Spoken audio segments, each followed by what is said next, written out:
Hey guys, welcome to the IPSL round of 8, match number 2. Today we've got Rhett going up against JDConan. Joining me today in the caster booth, none other than Ro8 himself. How you doing today, buddy? I'm doing good myself. Are you excited for some ZVZ action today? Oh Because I yeah. feel I have a pretty solid feeling that we're probably not gonna be in for a long stream. Really? I don't know why you would think that. I mean, this game's going to go to Hive with Dark Swarm and Devours every single game, surely. Surely. Well, I mean, I hope so. That's actually like the dream of every ZVZ cast is for the games to go to Hive because that's when the games get really exciting. Like Yeah, ZVZ is always like a million miles per hour, like balls to the wall, like micro battles. right. But then the second it starts going to Hive, it starts becoming like the weirdest interactions you've ever seen, and no one really knows what's going on. Yeah, actually seen like very rarely a pro game where like even ultralisks are being made in Oh ZVZ. yeah. You might be thinking like, why would you ever make an ultralisk in ZVZ? Turns out they're pretty good against lurkers under Dark Swarm, that kind of thing. Yeah. Yeah. It's like these kinds of interactions like you never think about because it's like, oh yeah, I guess that makes sense. I mean, lurkers under Darkstorm, the counter is ultra. Like, Absolutely wild. Yeah, but probably won't be seeing that, but who knows? There's always that rare chance. And Rhett does tend to struggle in the mirror matchup ZVZ, so he's going to have a little bit of a battle on his hands going up here against JDConan, who you could argue this is maybe JDConan's best matchup in terms of overall win percentage over the years. However, you know, Rhett's already kind of warmed up to the matchup. He did beat out Crossy in the group stages of the round of 16 to be here, so he's maybe not as rusty in this mirror matchup coming into it today. yeah, I think Rhett is in for the game of his life because JD Conan's micro is absolutely insane, out of Yeah, control. And honestly, like in ZVZ, if you have better micro, you win like 80% of the time. Like, it's just so good. You pretty the much. small advantages you accumulate from micro just snowball so hard in this matchup. Yeah, I mean the reality is that Rhett is a macro god, not a micro god. So it's kind of two sides of the coins fighting against each other, and you can't really abuse macro in ZVZ the same way you can micro. So it's going to be a little bit of a tough matchup for Best and for Rhett, and he's up against some young blood as well. Like JD Conan's like the Mhm. youngest player that we've got. He's 26, I believe. He's Mhm. improved so quickly over the last couple of years as well.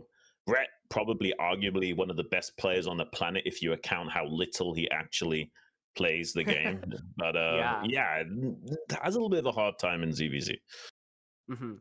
Well, if he's a macro god, then I want to say if this game goes to Hive, he's certainly favored. And maybe he knows that as well, so he's going to try to get as many Hive games as he can. Well, which will certainly be a treat for us.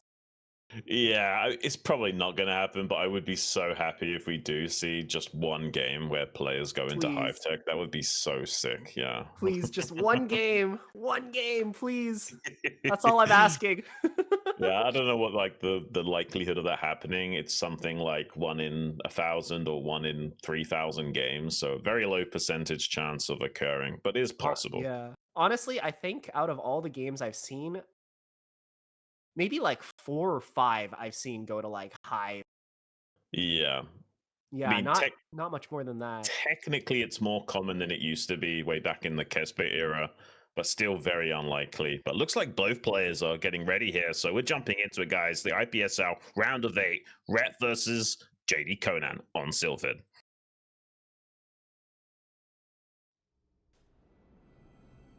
All right, let's get straight into the business of things. It is JD Conan spawning on the top side of Neo Sylphid. I kind of did that backwards.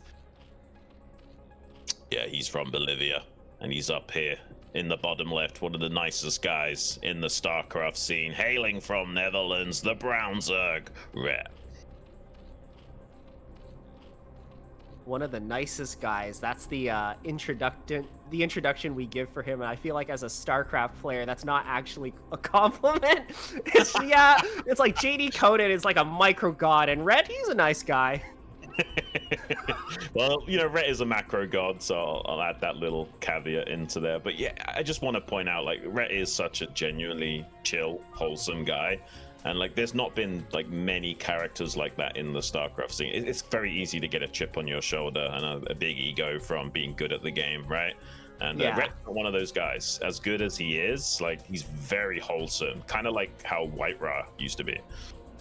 Oh, I see. I see. Yeah, I guess I haven't really seen much of Rhett doing interactions outside of just like watching him play and be casted by someone else. So it's good to know people are chill. I mean, a lot of people who play StarCraft are really chill. Like you almost wouldn't expect them to be that chill. I'd say Mm. Artosis is an example of that. And a lot of other people are just like they're they're kind of assholes. Yeah, yeah, it is what it is, though. Like, you kind of need to have a competitive, aggressive spirit in this game, so it kind of does make for those sorts of people. We've got a little bit of build order deviation already kicking things off. Got an overpull out of JDConan, and Rhett, he's going for a 12 pull here, so slight build order win for Rhett to kick things off. It's not like you can't overcome a build order deficit. Actually, the higher the skill ceiling in ZVZ, the easier it is to overcome these build order deficits. So yeah, shouldn't be too much of a problem for JDConan. Yeah, I think in general you want to be just a little bit greedier than your opponent. So If I think possible, yeah. Rhett is going to come away with this with a very slight advantage. Mhm. But I think JDConan is more than good enough to like like his micro is so good that I feel like he can overcome any disadvantage for build order unless it's Right. something ridiculous.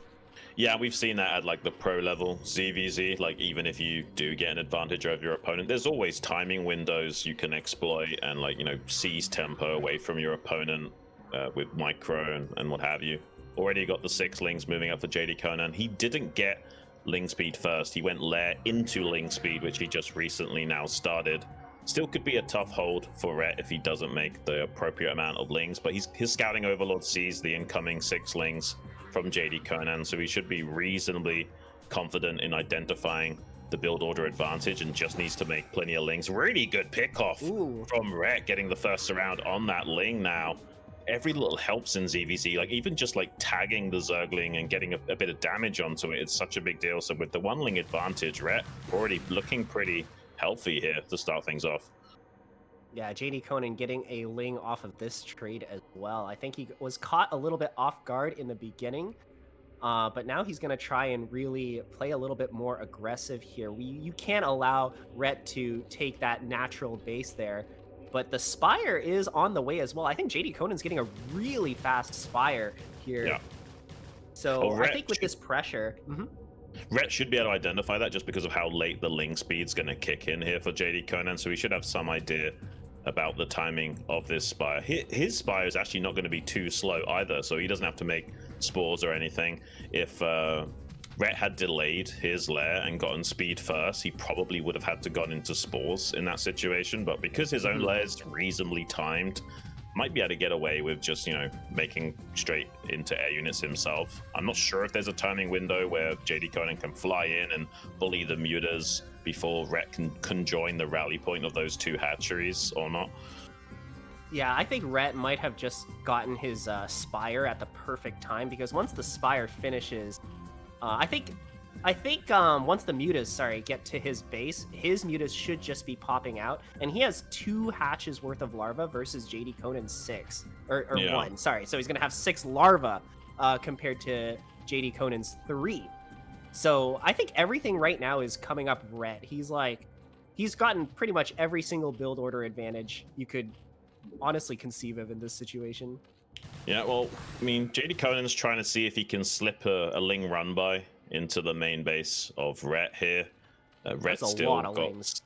but Rhett only has slow lings as well, so he's trying to see if he can squeeze a couple of lings into the main base. Let's see if he's able to be successful. Oh, not quite. Rhett shutting That him was down. close. Yeah, very close to slipping some lings in, but now he can't really harass Rhett at all. And since Rhett has been able to skip over making that ling speed, that's an extra whole Mutalisk worth of resources he's got. It's going to be seriously hard for JDConan to punish the amount of air units that Rhett can make. Yeah, JDConan is really looking to be in a bad spot right now. I mean, we saw the drone count in his base. He only has 5 drones mining. I feel like Rhett has over twice the amount of workers. So JDConan's really going to need to get some damage done with this timing here, but Scourge already out, and he is going to get that last drone picked off, but so far, everything's looking really good for Ret. This is amazing micro, by the way. Oh. Holy! Wow, that's really good for JDConan. He needs every tiny help that he can get. As soon as Ret stabilizes with that second gas, he's in a lot of trouble. But picking off a drone and killing the first pair of Scourge, it's something, giving him a little bit of hope. I'm not sure if he can afford to throw down his own natural hatchery, though. And both players going to trade an Overlord off the board as well. So this still favors Ret. Yeah, I'm not really sure how JDConan comes back from this situation. I feel like he either needs to go all in immediately, or he needs to try to secure his own natural. And I fear that if he tries to go for his own natural, he's already too far behind. Like, there's just nothing he can do. Yeah, I mean, he has to replace the Overlord already, and if he does start making Scourge instead of Mutas to afford the natural, then he's also at risk of just being eliminated in the sky. If Ret has some competent Muta micro, those Scourge can get eviscerated. Doesn't look ideal here for JDConan, but maybe he can catch Ret out of position. Can he get some Scourge connections? Doesn't quite find the Mutalist, can't pick off this Overlord as well. He does have a 2 Muta advantage, so if he can kill this Overlord, that would be huge. But he's getting zoned out by the Scourge of Ret and finds a connection as well. JDConan not pulling the trigger on trading well enough, and now Ret has the same amount of Mutas and more HP on them. Yeah, that was a decent trade for JDConan, but not nearly good enough to get back in the game. I think Ret is really going to start to run away with his economy and production. I don't think JDConan's window is really closing. Oh, this is a good pickoff, though. 2 drones, possibly 3. Nope, he's just going to get out of there. There actually wasn't a 3rd drone there. Yeah, it's also hard for Ret to squeeze out drones and be safe. So he had like the bare minimal there to get a little bit of gas going. A couple of Lings trying to run by and see if there's an expansion taken. Oh, this is a big fight from Ret. He's got so much Scourge to zone out the Mutalist of JDConan. JDConan have a hard time trading right now. I think Ret just barely has a massive Muta advantage after all this trading has gone. Snowball's out of control and gets a quick win as well for this series. That's going to give a lot of confidence and hope for Ret taking down this best of 5. Yeah, that was really well done by Ret. Although I feel like a lot of that could be attributed to the build order advantage. But even so, he played the mid game perfectly. There was certainly a timing there for JDConan to try and get some damage done, get something out of it. But in the end, he wasn't able to. He wasn't able to really outtrade Ret's Lings. And he couldn't really get a whole lot of damage with the initial window from the Mutalisks. I also just love the decision making from Ret. Like, not only he skips over speed, which is a little bit greedy, but he over makes Lings to make sure there's no hope of the 1 hatchery production overwhelming him either. So he kind of has his cake and eats it without being too greedy. I love that from Ret. It's good identification for what he needs to do to win the game. But we're going to be going to a quick little commercial break, guys, just so we don't run the risk of having ads during the game. So run to the bathroom, grab some water, grab some fruit, whatever you're going to do, and come back for game number 2 between Ret and JDConan. Don't go anywhere.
guys? Welcome back to the IPSL round of 8 between JDConan and Ret. Ret currently leading this series 1-0. I'm actually super stoked. I am kind of rooting for Ret. I just want to see him against a Protoss player, and he'll be facing off against Dragon if he can somehow beat out JDConan today. Would be such a sick match to watch. Yeah, I mean, with that first game, it really shows kind of Rhett's strong suit, right? Like, he didn't really win that game off of like pure micro skill like you normally see Zergs win ZVZs. He just played that like pretty much like he just made every correct decision you could possibly make, right? Like he had the build order advantage and he just made every single right move and it made his like victory pretty much inevitable. Like there's just nothing JDConan could have done at any point in that game, I think. Yeah, I mean, I don't think so. I mean, there's always a possibility that your opponent makes a mistake and you can capitalize on it. But I think JDConan tried to do everything right there. I like that he Mhm. tried to get in with the Mutalisks early and punish the slightly later Spire of Ret. But it wasn't quite enough to make up the difference from that second hatchery worth of production and getting a little bit of extra gas mining going as well. And Yeah, and yeah, I think JDConan actually did as good of a job as you would reasonably expect someone to do, right? Like he got a couple right. drone kills. He even got like 2 drone kills after after, Rhett started making mutas. Hmm. So it's just from that point in the game, right? Like after Rhett pretty much made every correct decision you could make, he just like snowballed his initial advantage into victory. Yeah, I mean, there was an opportunity for JDConan to do a slightly different build, even with the overpull opening. Like, if he squeezes out a drone and makes a second hatchery early, like he's got a better chance of link flooding and beating Rare, or he can go for like a 5-6 muta timing, even though he's only on one base. Like, theoretically, there was a different way he could have navigated the overpull. But if he does want to put on pressure and make pure links to start off with, there's not really a chance of getting that extra hatchery worth of production going.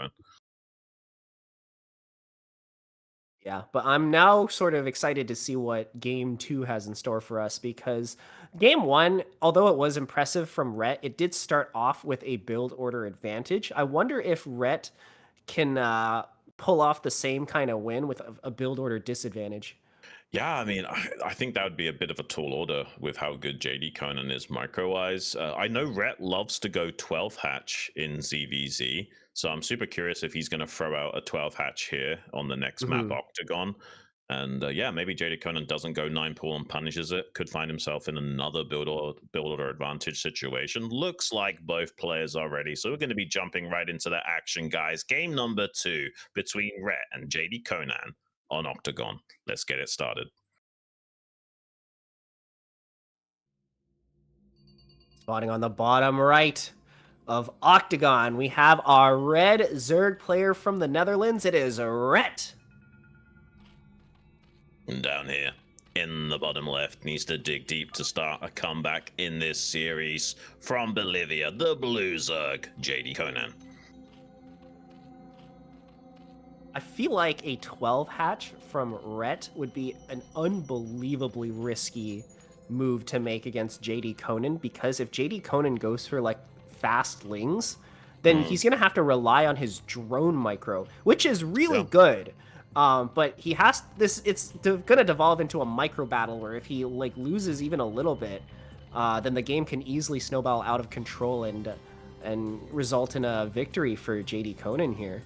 Well, I think we did see a game from Rhett on Sylphid. I think it was Crossy, where he did go 12 hatch versus a very quick pull, and he actually did have exceptionally good drone drilling and still managed to stabilize the game despite that build order loss. So even if that does happen, I have a little bit of faith that Rhett can fight back against it. I mean, we're gonna have to see. I mean, Rhett, JDConan, we've been talking up his micro, but Rhett's micro is not bad either. Mm. Although he was complaining a little bit earlier that it was kind of laggy, so that could also negatively affect him as well. Yeah, well, I mean, it is lag, but it does affect both players. I would even argue that the person with the worst micro tends to do better with lag, unless the other guy is a god at playing in lag. Like sometimes you can kind of like play like a fortune teller and kind of do the execution of your micro in advance. As long as the lag is consistent rather than spiky, like you just saw a little lag spike there, that tends to be what messes up micro when it's not consistent lag. Yeah, I think I feel like JDConan is also a little bit advantaged because um I feel like he might be a little bit more used to playing in lag. There's That's true. that meme going around where like Latin American players are always like lagging and playing lag strats and stuff like that. Like maybe he's kind of in his element when he does Yeah, that. yeah. You can get used to it. I remember like back in the day, I had like such terrible internet, and I was playing Quake 3 Arena with the boys, and I got Oh so yeah. used to playing with the lag that actually you get kind of good at doing it. It just takes a lot of practice, and you can somewhat mitigate that issue. And in a way, it kind of gives you a bit of armor as well. If you're lagging on in the game and you don't suffer as much from it, and the other guy has to deal with it, can sometimes be an advantage.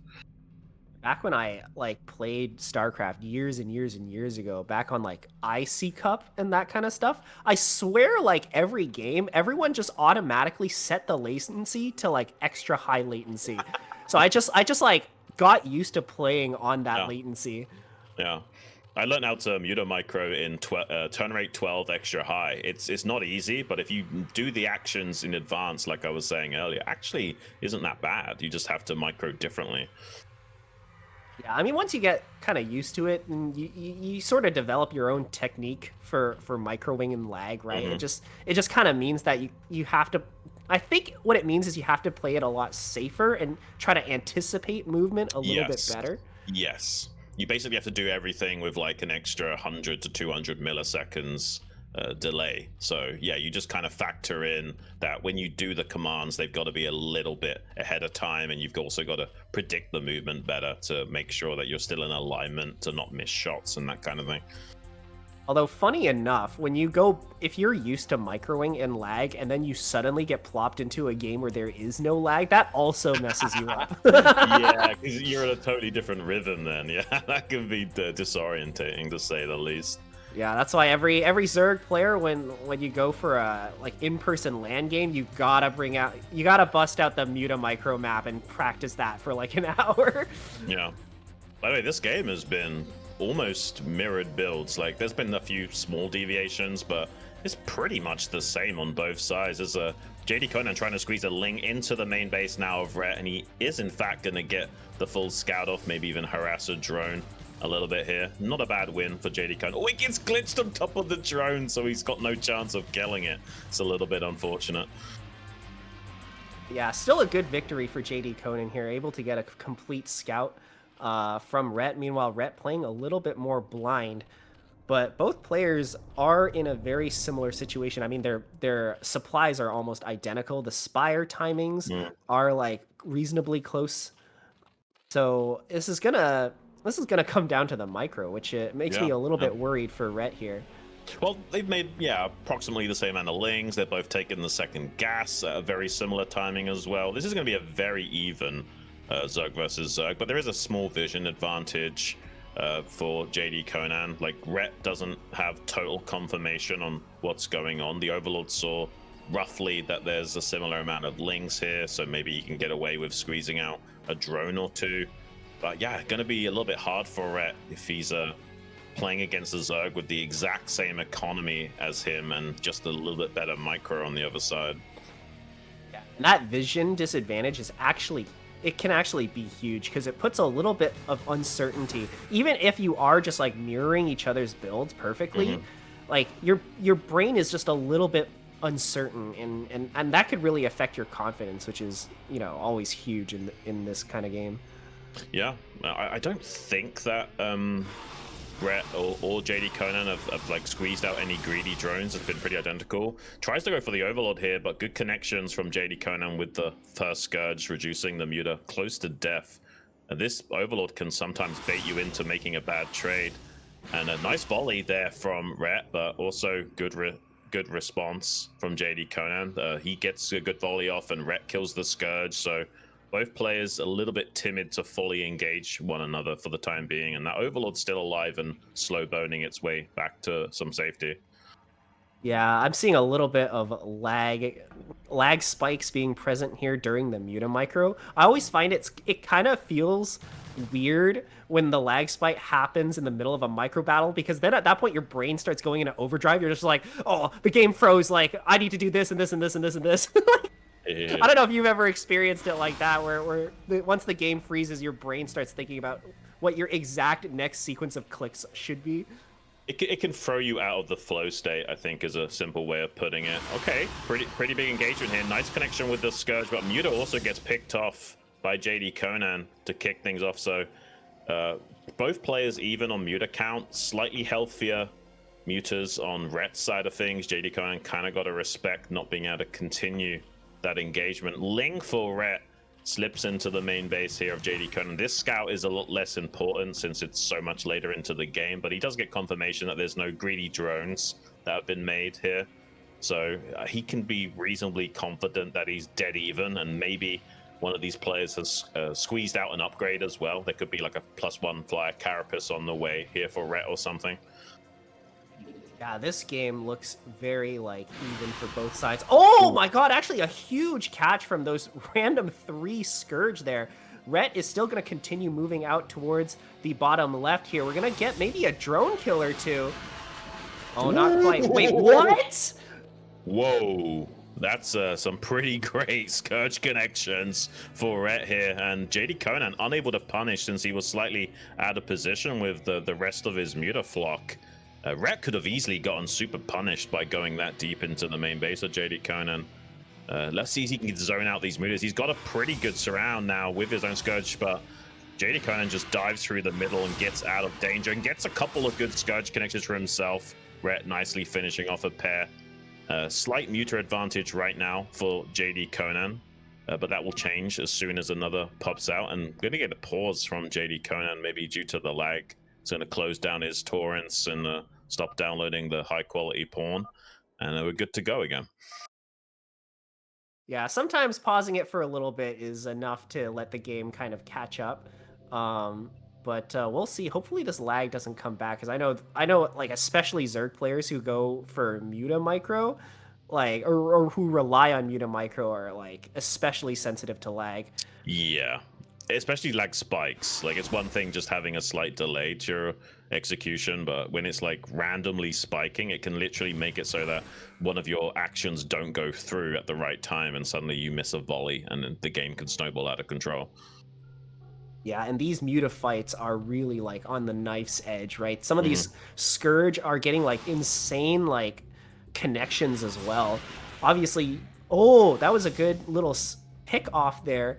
And now it looks like this is going to be a big Ooh. fight. There's so many Scourge just kind of flying about, but JDConan doing an amazing job of picking them off. Yeah, but good volleys from Rhett as well. He's gotten a couple of volleys in for free against the Muta stack of JDConan, and a third one. Uh-oh, JDConan is in a lot of trouble. He's in a big deficit in terms of the Muta count, and Rhett's got a few shots off for free. Does kind of compensate with a few Scourge connections, but needs to find more, and his Mutas aren't able to chase and get a shot off for free while the Scourge are zoning. So overall, better trades for Rhett.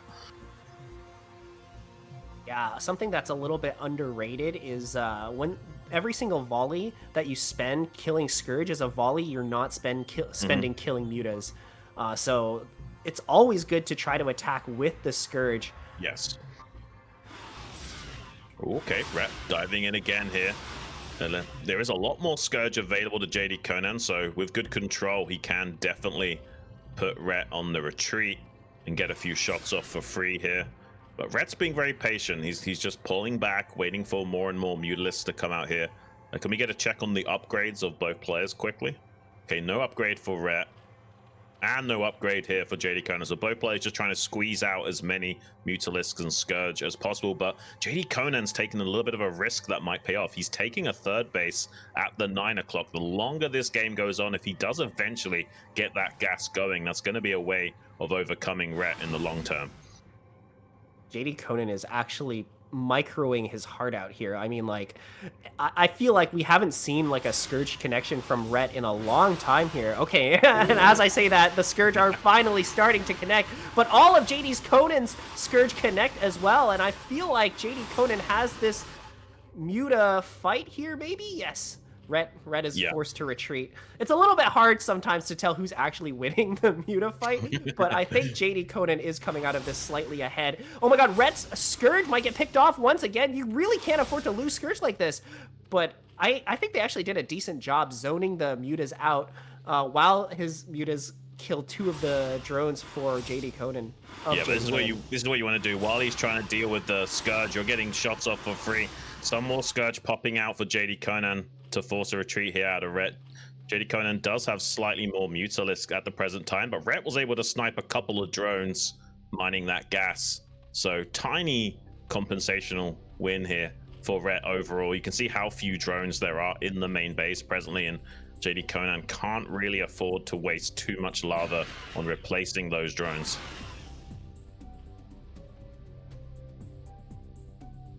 Yeah, it's a little bit hard to tell exactly who's ahead right now. I mean, with the 2 drone kills here, and with the way that these mutas have been trading, I think I think Rhett is a little bit in a better position here, but his positional advantage is not going to last long, especially now that JDConan's third base is coming online, and I don't even think Rhett is aware that that base exists. No, I don't think he is. He's sending out a drone himself to expand. Another engagement here. Scourge out of range from the Mutalisk. Oh, that's a massive Scourge trade for JDConan. Right now, though, Rhett has slightly more Mutalisks, has the tempo advantage. If he presses it and gets on top of the eggs that are popping out units as well, this could be a big win for Rhett, but he decides to pull back ever so slightly, unable to punish the Mutalisk that was hatching. Another free volley there for JDConan, but an additional Mutalisk shows up from the rally point of Rhett. He might be confident enough to start trying to snowball this Muta lead. Dude, every single time Rhett flies in here, he gets another drone kill. He gets 2 more drone kills. This is actually like just the way to snowball your way to victory economically, and he's doing an amazing job of that. And we're seeing the results play out. He has such a good Muta advantage right now. He might eventually be able to just take the fight to JDConan and essentially just kill him off. JDConan only has 4 Mutas right now. Yeah, and he's going to be punished if he's hatching out mutas underneath Red as well. This looks like this could be game over. Red knows about this third base now as well. So I don't know if JDConan can recover this position. He might just have to tap out. He's just not able to muster a large enough Mutalisk flock. He's got 3 mutas out on the map, but Red has so much inside the main base right now, and he's also got his own third base finishing up here at the 3 o'clock. So this looks like a GG. This looks like Rhett's done it. Yeah, I think JDConan is a little bit unhappy right now. You can kind of see it on his face. He's not having a good time. And at this point in the game, yeah, Rhett has just won. We're kind of just waiting on JDConan to tap out. Yeah, I don't see any recovery here for JDConan. He's half the supply of Rhett. He doesn't have the base advantage anymore as well, with Rhett taking that third base, and he is just going to tap out. GG is called, and you can see some frustration there for JDConan, understandably so. And Rhett is just playing out of his mind and seemingly unaffected by the lag. I've seen some really good micro out of Rhett so far. Yeah, honestly, it's pretty impressive. I feel like JDConan, you can kind of tell he's a little bit off balance. The lag spikes are kind of affecting him quite a lot. But Rhett is just playing as if nothing is happening. He's just totally fine. It seems like we are going to go to a lower turn rate here, going down to 12. You can still Mutalisk micro in 12.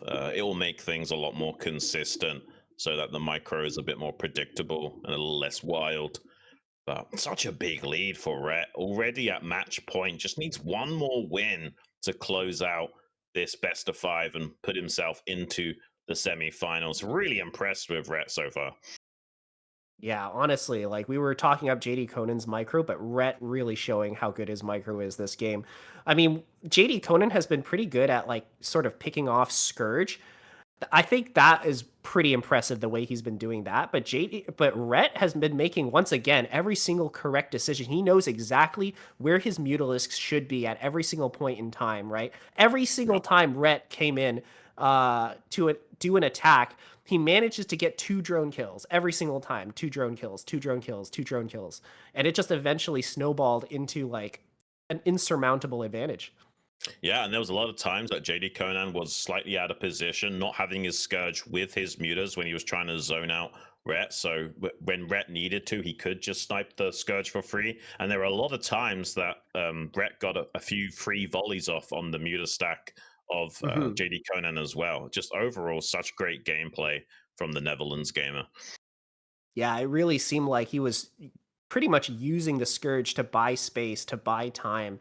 And honestly, like, despite JD Conan's amazing micro, right? Like, ultimately, the Scourge have served their purpose, right? Yeah, I mean, overall, it was very cerebral from Rhett. Like, Mhm. maybe on paper, he doesn't have as good micro as JD Conan, but his experience and understanding of the game are helping simplify every trade that he does need to make with his micro. And if JD Conan's getting frustrated with the lag more so than Rhett and keeping a clear head, he's going to find ways of overcoming the Bolivian player. Was Rhett the one who didn't like ZVZ? Because I remember when Yes. the last Yeah. time we casted Rhett, he said something like, "Oh, like ZVZ is not my good matchup. I really don't like it." Yeah, definitely Rhett has a lot more struggle in this matchup than JD Conan is. I think if you look at the statistics of JD Conan, he's like 60% in ZVZ. He's pretty damn good at it. Wow, this is really an upset then, because I would consider if like this is Rhett's weakest matchup and this is JD Conan's best matchup. We're seeing like an insane glow up here from our Yeah. Dutch player. Sometimes player opinions differ though from their actual statistics. Like they might look like they've got a high win percentage, but not actually like the matchup. Maybe. So I don't know if that's the case with JD Conan, whereas like results show that he's really good at it, but maybe he doesn't like it that much and doesn't consider it his best matchup. That's certainly Mhm. possible. But it looks like both players are ready, guys. So we're gonna be jumping into game number 3 here between Rhett and JD Conan on Attitude. Let's get it.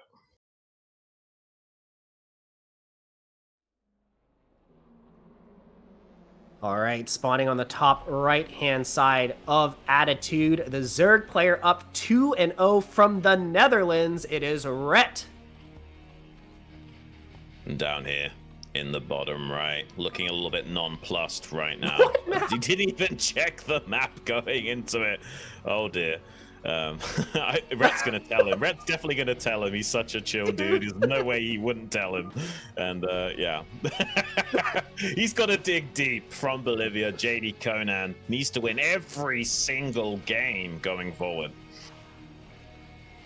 Man, I feel like JD Conan is completely knocked off balance here, not even knowing what the map is. I feel like Red has already won the mental game at this point. Yeah, I would say so. If you're like kind of like zoned out and you're not even looking at the map preview as you're going into the game, his mind is definitely elsewhere. It's going to make it a little bit harder for him to find his flow state. Yeah, and the flow state is so important, especially in a matchup like ZVZ where you have to make Hmm. decisions like on the fly, micro Right. like to the best of your ability. You really don't have a lot of time to just like think and meander and let your mind wander. Yeah, it's absolutely true. Let's see if JD Conan can get a little bit of luck going his way. He's already won the scouting war. His overlord is going in the correct direction towards Rhett in the top right, and both players going for a similar pool timing. I think that was an 11 pool for JD Conan and a 12 pool here for Rhett. So very even on the build orders, but JD Conan's going to have a vision advantage. Yeah, that vision advantage is going to be pretty huge. Although I'm not really sure how much of a difference it's going to make this game, given the build orders are so similar. And It I could be a also big think deal. it's kind of interesting that Rhett is going for that 12 pool that he did in game number 1, right? Hmm. Yeah, I mean, it can be a big deal though. Like seeing if like your opponent gets a tiny bit greedy and squeezes out a drone, and you punish him with a ling flood, or the opposite, where you see how many lings he's making and you just match the lings one for one and squeeze out a drone when you can. Like just knowing when you can get away with things and can punish things can be such a big deal in ZVZ. Do you feel like Rhett is going to be a little bit ballsy going for the hatch right away without even knowing anything of what JD Conan is doing? Although I guess if JD Conan goes for those fastlings Rhett's Lings are not that far behind. Well, Rhett's hedging his bets. He's going Ling speed first, so that if he was up against something a little bit more aggressive, he's got a response to that. And if he's against something greedy, he's got a chance at punishing it as well. Yeah, I'd say 12 pool does feel like a very flexible build order, one that is pretty safe against a lot of different build orders and game situations. So I think that's always sort of smart for a cerebral macro player like Rhett to go for as his standard. Yeah, yeah. Let's see what ends up occurring between these two, because Rhett can't really move out for a little bit of time. Like, theoretically, you could try and go out onto the map with some slow Lings, but you're so likely to get backstabbed and punished. So he's relying on just a single Ling, getting some scouting information. Only sees 4 Lings here from JDConan. That could prompt Rhett to double down on his Ling speed and flood Lings, but JDConan's making a safety sunken back at home. So if Rhett does pull the trigger on that, might be pretty good for JDConan. That's actually pretty huge that Rhett's coming in here to the natural and sees that sunken, though. Yeah, I really wonder what the response from Rhett here should be to that. Should it just be to make drones, or does he think that JDConan has invested too little in the defense? He's actually making his own safety sunken, which is a pretty interesting choice. He's going to drone and sunk himself. He's already made a decent amount of Lings and doesn't want to kind of go all in against the sunken, because if JDConan did non-stop Lings as well as this sunken, like, it would be automatically a GG. So I kind of like that Rhett is hedging his bets. He's going to make the creep and not even morph it right away into a sunken and squeeze out as many drones as possible. And as soon as he does see a Ling flood from JDConan, he'll then morph that into a sunken. Finally, Rhett's Overlord gets a scout on JDConan's natural. He should feel pretty confident right now that it's not going to be a whole lot of aggression from his opponent here. And as I'm saying that, Lings start popping out and running towards the top-hand side of this base here. So this sunken is going to come in handy now being morphed at his natural. Let's see if Rhett got a little bit too greedy. I hope there's some Lings popping out to guarantee there's no potential of drones being sniped at the bare minimum. It does look like he's got almost the bare minimal amount of Lings to be fine here, but we can see this gas go down.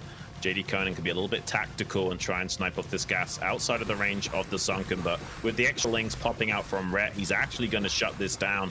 And a run-by attempt from JDConan gets hard punished. Lings kind of getting stuck and unable to slip by.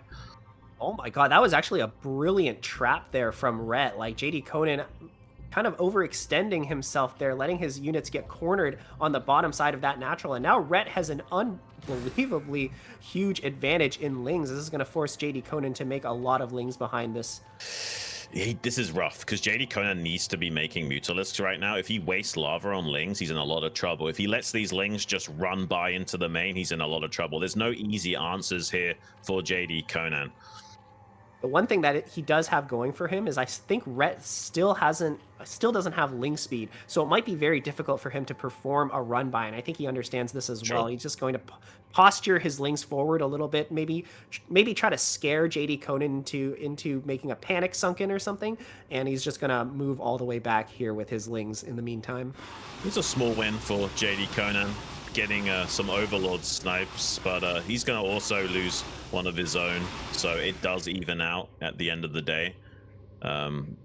Unfortunately, yeah, JDConan just seems like he's ever so slightly behind in most metrics of this game, and Rhett feeling probably pretty comfortable. Some scouting Scourge here from JDConan, maybe seeing if they can snipe a Mutalisk as it hatches out. Scouting Scourge here from Rhett as well. Gonna get picked off, or at least one of them, but they are going to see a decent amount. We're gonna be able to get a good gauge on how many mutas JDConan is really working with here. But once again, this game seems to have mostly stabilized. I was a little bit worried for JDConan for a second there, but Rhett, I think, wisely decided not to commit at that time. Yeah, so in situations like this, when you want to be a little bit more passive, you could try and double down on an upgrade. Like, say if JDConan theoretically got like +1 Carapace, as long as he doesn't die to Rhett, as soon as that +1 Carapace kicks in, there's a way of squeezing out a win still for him. And likewise, Ret could do the same. He could just, sit back waiting for an upgrade and never feeling like he needs to be pressured to engaging with JDConan until it's finished. Yeah, the game has sort of entered that kind of passive state that we're used to seeing from last game, although this time around there isn't the constant lag spike. So maybe JDConan is going to play this a lot more confidently and a lot more intelligently than last time. Yeah, let's see, and let's keep checking both players' Mutalisk to see if there is an upgrade kicking in for either side. Doesn't seem like that's the case. Ret has made a ton of Scourge to back up this stack of Mutas. Let's see how good the engagement goes. Oh, some good connections with those Scourge to kick things off for Ret. One of his Mutas on really low HP and actually decides to back out a tiny bit before re-engaging.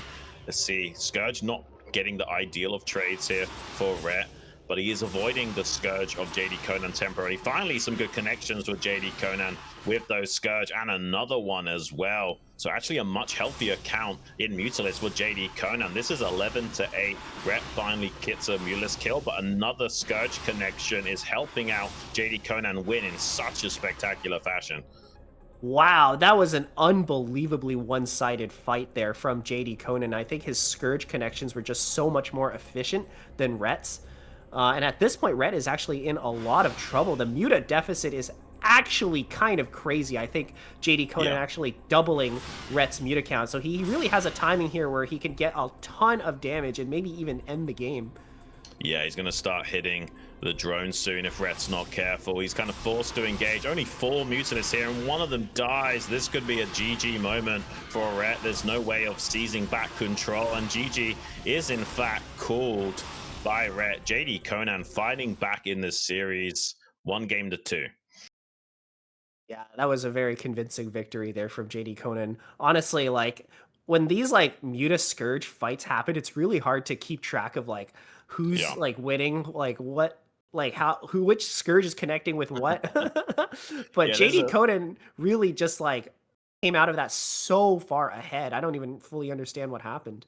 In ASL, they make it a little bit easier because they've got like a second observer that does like a picture-in-picture count of Mutalisk. So one observer will highlight the Muta count of one player and the other observer will highlight the Muta count of another. So much easier to keep track of that. But if you're doing it by eye, it is not easy.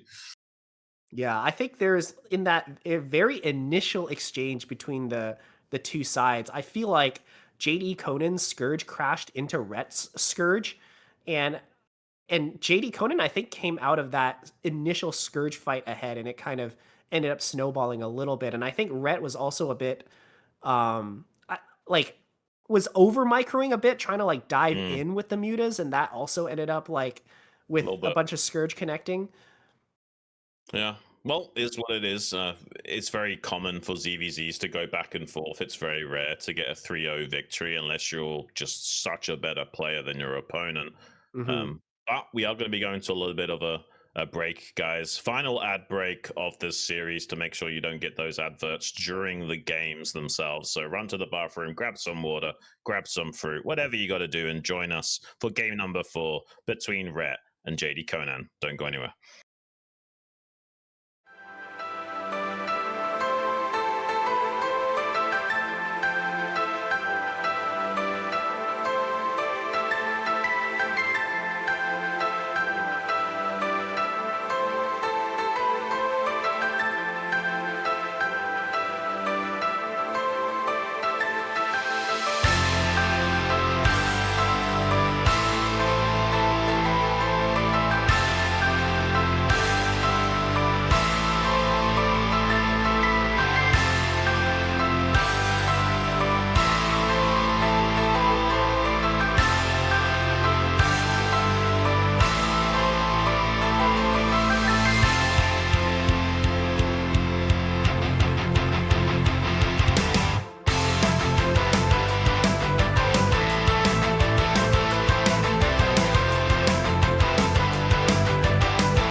Hey guys, welcome back to the IPSL round of 8 match number 2 between Ro8 and JDConan. Ro8 currently leading the series 2-1, and we've got a very spicy old school map coming up next. Gonna be Andromeda, since Litmus and Generator were banned by these guys. So the old map slips through. I think it's like 18 years old now. Kind of crazy that we can still have a blast from the past like this.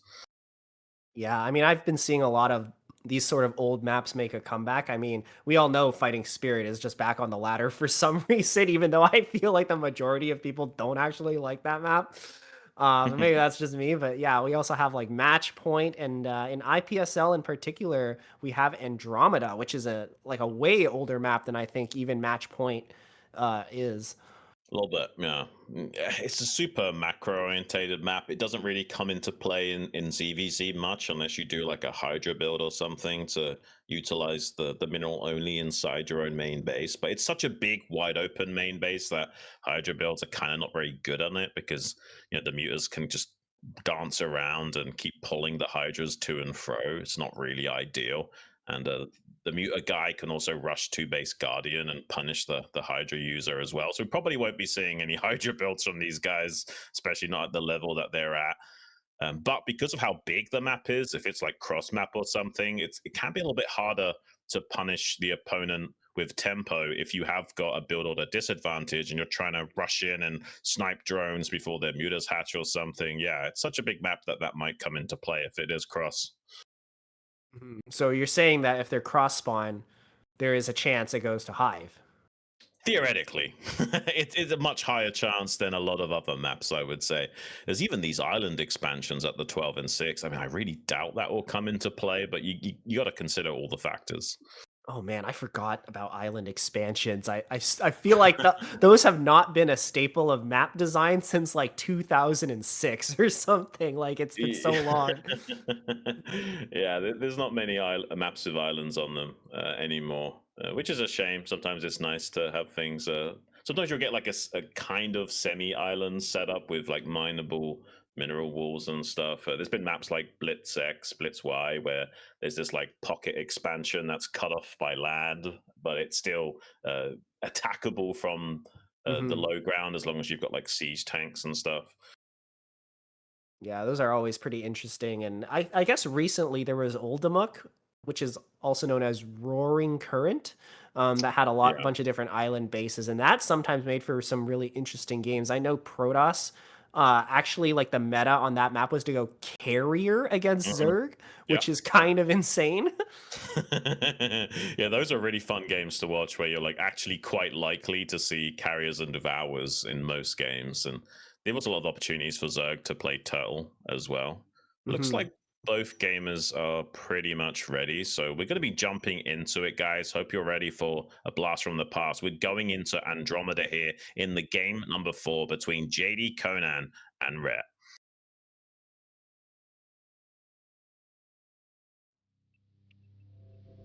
All right, ladies and gentlemen, once again, spawning on the top left of Andromeda, our player up 2-1. It is the Dutch menace, Ret.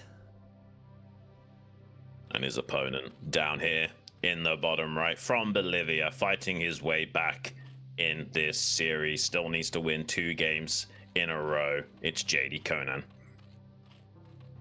I think JDConan must be feeling like really confident from that last game because it was a pretty even game for the most Yeah. part. Like they did the same build orders, they kind of went the same follow up to the build order as well, and he just like came out of it so ahead, just simply with a better engage Muta versus Muta. Yeah, he really did. And by the way, we have got those cross maps, so this could be a slower game, especially if we see a mirror build and if one player does have a build order disadvantage. It's going to be trickier for him to fight back in the game and try and go for like a timing to make up that deficit. It would be cool if like both players decides to 12 hatch here. Yeah, that would be really exciting. I mean, oh, Hive ZVZ maybe incoming, maybe. It's, I don't want to jinx it. If both players 12 hatch cross map, that's one of the highest percentage chance of it being Hive game, especially on how big Andromeda is, yeah, there's definitely a chance for it. Yeah, well, I hope so. It seems like both players are going to go for a very macro-oriented build order. I think both of them are actually going to go hatch first. Rhett getting his hatch at 12. JDConan, I think, got his at 10. Isn't 10 hatch like a Ling flood build? Yes, Or yeah, 9 and 10 hatch usually means 2 hatch all in Ling. So maybe JDConan wants to just get this game done with and try and see if he can catch Rhett off guard here. But it is cross map, so it makes it a little bit slower to get your Lings in that timing attack going. Yeah, I think this might be a little bit unfortunate for JDConan here, given how, wide this map is. So, I don't know. We'll see. I mean, he might be able to make it work. Yeah, it was an 11 hatch from Rhett as well, rather than a 12 hatch. So, he's going to have more access to lava earlier on to deal with aggression as well. So it won't be too long for him to stabilize against a potential all-in play from JDConan. But neither player going to scout one another for quite some time. So Rhett probably not going to really know about what he's dealing with until the Lings are already at his door. Maybe there's still a good element of surprise that JDConan can exploit to get an easy win here. Yeah, I think that is his one chance at victory here, is to just kind of surprise Rhett. And once you kind of have the element of surprise in ZVZ, it's something that's very difficult to overcome. Yeah. Yeah, cross map is like a double-edged sword for that reason. Like, yes, it's a longer distance to attack your opponent, but it's also guaranteed that they will scout you quite slow as well. All right, so the initial Lings are actually out for both players, but JDConan, with the Larva advantage, going to have a slight Ling advantage for a little while. He knows that Rhett is going to be cross-map, but Rhett actually places down a Sunken, almost, that was a blind Sunken, wasn't it? Yeah, He sniffs something.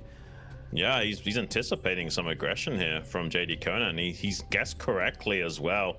There's some scouting Lings towards the southern hemisphere that are going to spot some Lings moving out for JDConan. So he's not even got all of his Lings brought to bear here at the front. The Sunken finishes at the perfect timing as well. It's a little bit annoying for JDConan, but maybe there's still a chance that Rhett doesn't squeeze out that many Lings. If he gets even just a tiny bit greedy and makes one drone too many, Rhett will be in a bit of trouble.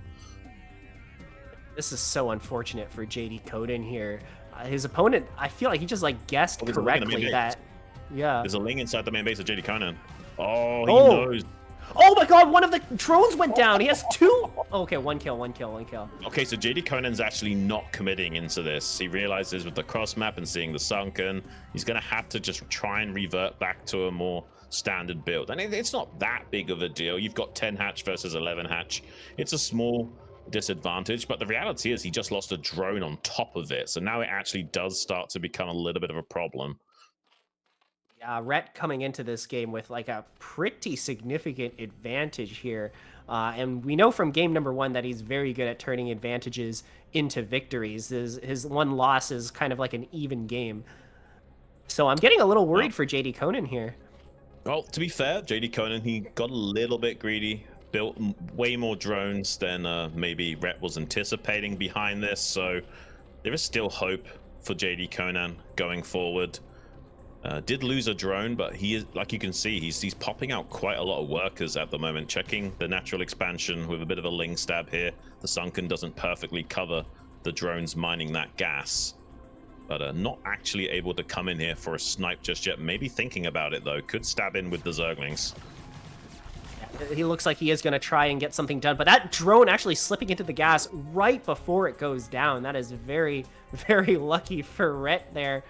And JDConan, unfortunately, not able to get a whole lot done with this initial Ling advantage. He's going to try and come in again, but once again, the drone manages to hide in the gas just in time. Things are not looking up for JDConan here.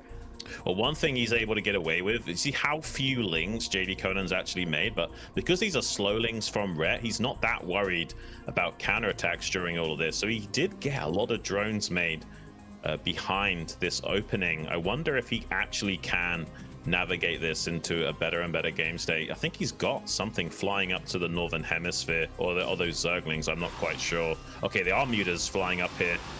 Needs to be careful not to get caught by Rhett. Rhett's got way more muters on site, but JDConan temporarily trying to keep this Overlord alive could be a mistake if he does try and protect this Overlord. There's a massive muter advantage for Rhett right now. Yeah, I think JDConan got sort of baited into fighting there, and he loses a Muta as a result, which is something that he really can't sustain. Like, these kinds of casualties, I don't know, Rhett is just in such a better position. Every small advantage is just turning into an even larger advantage. Yeah, it's going to get rougher and rougher for JDConan, especially after losing both the Overlord and a Mutalisk. He made up some of the difference with his drone production, but it's not looking ideal to say the least. I wonder if either player is trying to go for an upgrade this game. Both players seem to be negating ever trying to get an upgrade, and they're playing for pure tempo with non-stop unit production. We might see that trend continue on this match as well. We got a 2 Mutalisk advantage for Rhett right now as they're about to meet in the middle. The Zerglings coming down as well. They'll be absorbing some of the bounce shots from JDConan, so he's no hope of winning this fight. And some chase micro from Rhett, starting to chip away at the HP of these Mutalisks. Finally, some Scourge trying to come in and help, gets a connection on one of those Mutalisks of Rhett, but Rhett still chasing these Mutas down before more Mutalisks can pop out. Wow, Rhett really sensing blood in the water here. Is JDConan able to hold on? A bunch of Scourge just pop out here. Ooh. Oh my god, but I don't think he has enough mutas to really defend this. And the Lings have broken through and are causing damage to the drones in the main. Yeah, this is devastating damage to JDConan. He's losing drones to the Lings. He's having to evacuate the natural, and the Mutalisk lead for Rhett is starting to compound, almost doubling the supply right now with some pretty phenomenal trades. And GG is called. Rhett is through to the semi-finals in IPSL. He's done it. We're finally going to see how good of a macro god he is. He's going to be facing off against Dragon. That's going to be such a sick PVZ and a best of 7 to boot. Yeah, a little bit of an unfortunate loss here for our player from Bolivia, but an upset victory from Rhett here is hype as hell. That is awesome. He played just like he played extraordinary this series, like making just all the correct decisions, all the right moves. That last game, he just like sensed it. He just knew it was time to go all in. Or I guess it wasn't really all in, but it was time to like go for the kill, you know? Yeah, no, he definitely had that like shark mindset where as soon as he smelled any blood, he was just all over it.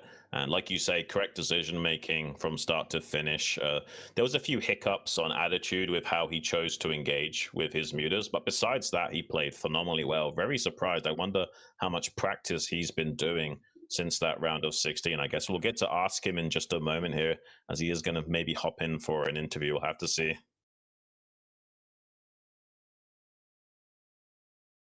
All right, apparently he is going to hop in for a little post-game interview. We can ask him how he feels about that game. He has not really been playing StarCraft a whole lot last we spoke to him, but maybe he's been putting in a few hours of practice between that round of 16 and the quarterfinals here today, because he looked a lot more confident in his ZVZ play, it has to be said.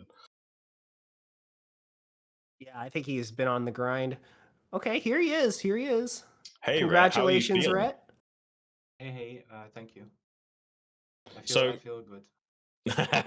you deserve to feel good, man. You played exceptionally well in that series and usually have a hard time in that ZVZ mirror matchup. Have you been putting in a little bit of extra practice since the round of 16 to brush up on your skills, or what's your training been looking like?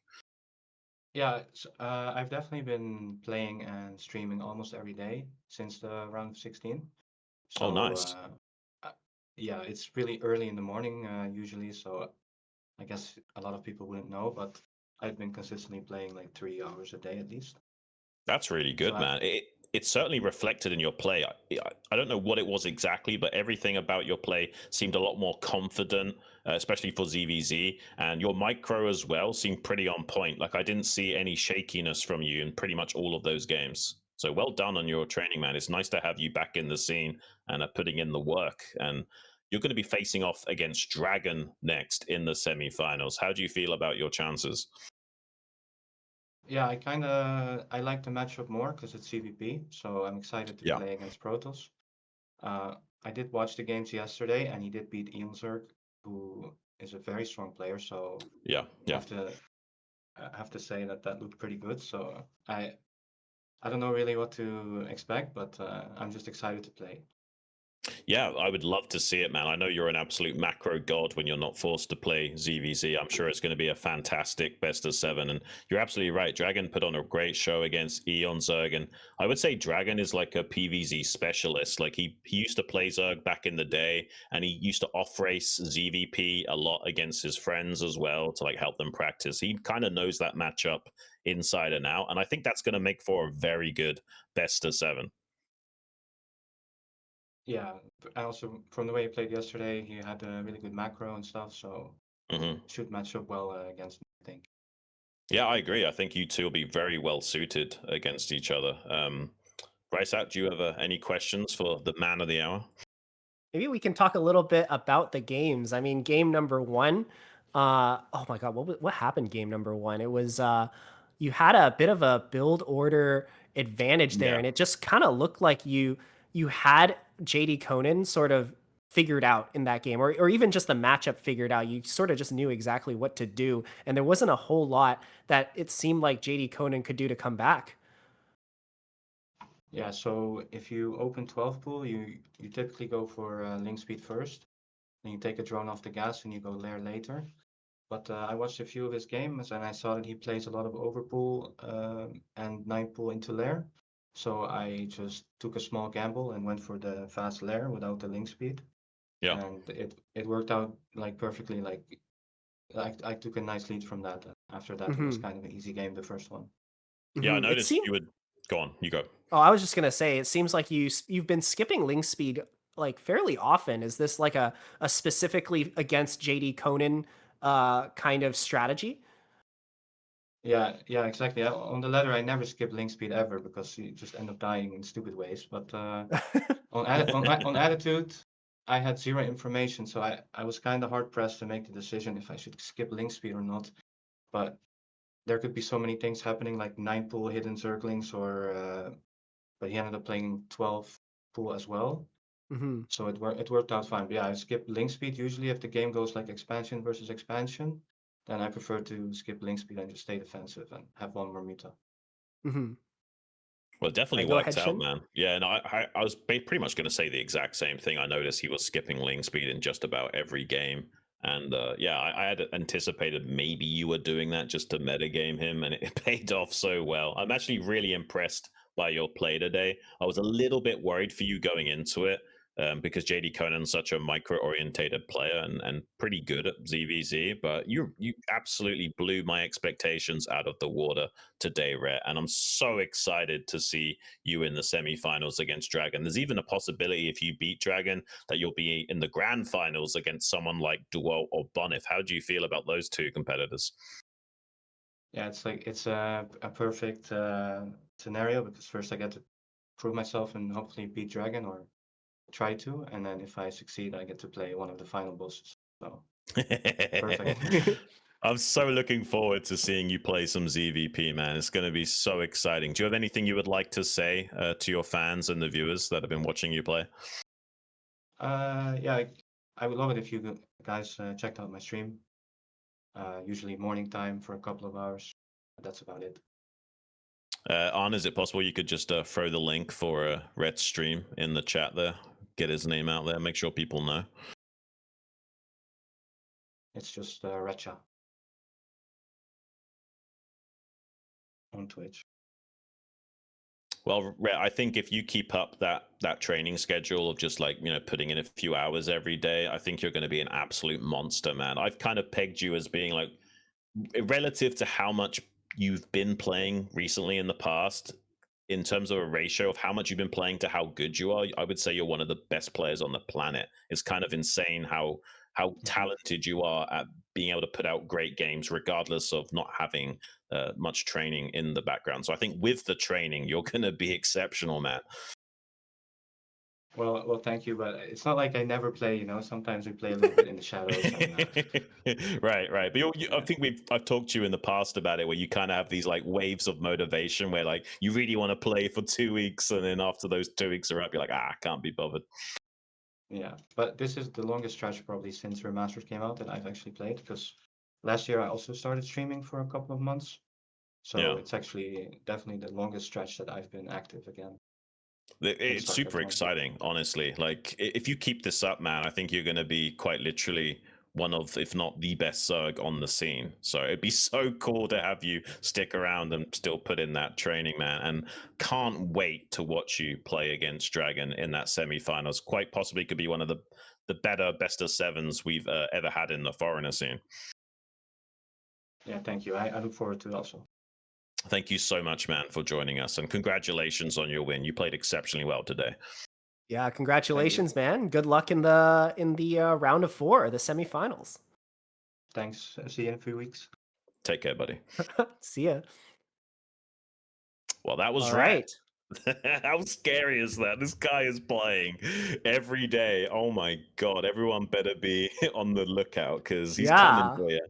I mean, we saw the progress that he's made since the last time. He was like not feeling very confident about his ZVZ, right? Like Yeah. the last time he played ZVZ, he felt a little bit shaky, even though he did end up winning in the end. But dude, this was a very convincing victory from Ret here against Oh JDConan. yeah. I haven't been this excited to watch Rhett play since like way back when. He joined the Eastro pro gaming team and like was really going at it in the courage tournaments, trying to make something of himself, and got maybe a little bit He's a disheartened. legend. Yeah. He's an absolute legend, but I mean, like most legends that end up going to Korea, it's kind of disheartening when you're up against that level of competition. But once upon a time, this guy was holding his own against the likes of people like Nada. He's absolutely a living god in the StarCraft foreigner scene, and if he's putting in that much work, I think he's capable of destroying just about everyone in the scene. Yeah, I can definitely see it. I mean, I can't wait to see him versus Dragon. And if he beats Dragon, I feel like him versus DeWalt or Bonneth would be an incredible game to watch. Oh, yeah, please. I hope the StarCraft gods will smile upon us and let him get through to the finals. And it's not going to be like a definite thing that Dewalt or Bonneth will be in that grand finals. You know, there's also Julian and Hawk on the same side of the bracket. So it's possible, like, there'll be a bit of an upset there. But I really do feel like with how strong Dewalt and Bonneth both are, I kind of have to imagine one of those guys is going to be in the finals.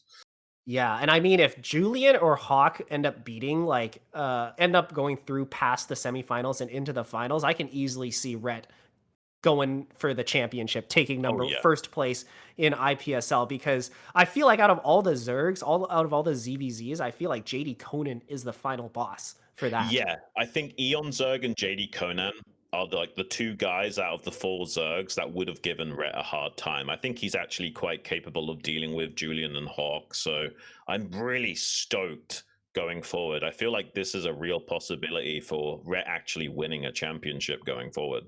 Mm-hmm. Mm-hmm. And that would be incredible to witness. But we'll Oh, have yeah. to see. We'll see if one of them can pull an upset against DeWalter Bonnet. That is definitely an uphill battle for sure. It's not going to be easy. We'll see. Well, that means that we're going to be done for today, guys, but we won't wrap up just yet. We're going to talk a little bit about how you guys can support. So I think if you give $10 a month, like on the Patreon, you get access to all of the replays from the tournament as well. So you can watch these great games and study up and maybe copy some of those build orders and learn how to play, how good these guys do. And there's also some merch as well. Some IPSL merch, not bad quality stuff as well, like printed on that's going to fade in your little gaming wash routine. It's going to stand the test of time, stitched on, what have you. And yeah, we really do appreciate all the support that you do give us at the IPSL and the foreigner StarCraft scene in general. Helps keeps the lights on and bringing you guys these great games. Yeah, please go on to the Platinum Esports shop and spend some money on some merch. I mean, I bought myself a sweater. It's probably one of the comfiest sweaters that I have. Nice. It's just really nice. It's embroidered. It doesn't fall apart. It doesn't shrink in the wash, right? Like it's Yeah. just a really high quality sweater, and it's pretty stylish too. Like I can walk around with it and not feel like embarrassed or wearing something too tacky. It's just really nice. Yeah. Well, guys, please check out that merch and maybe, give a little bit of money each month to IPSL if you're able to. We really do appreciate all of the support you guys can show us. Just so you know, next weekend on the Saturday, that's the 20th of June, we will be having that epic rivalry between DeWalt and Bonif in a best of 5. And then on Sunday, the day after, we'll be having Julian versus Hawk. Still so much great action from the IPSL to come. And I have a feeling this round of 4 is going to be absolutely nuts. Yeah, I mean, DeWalt versus Bonneth is always a treat, right?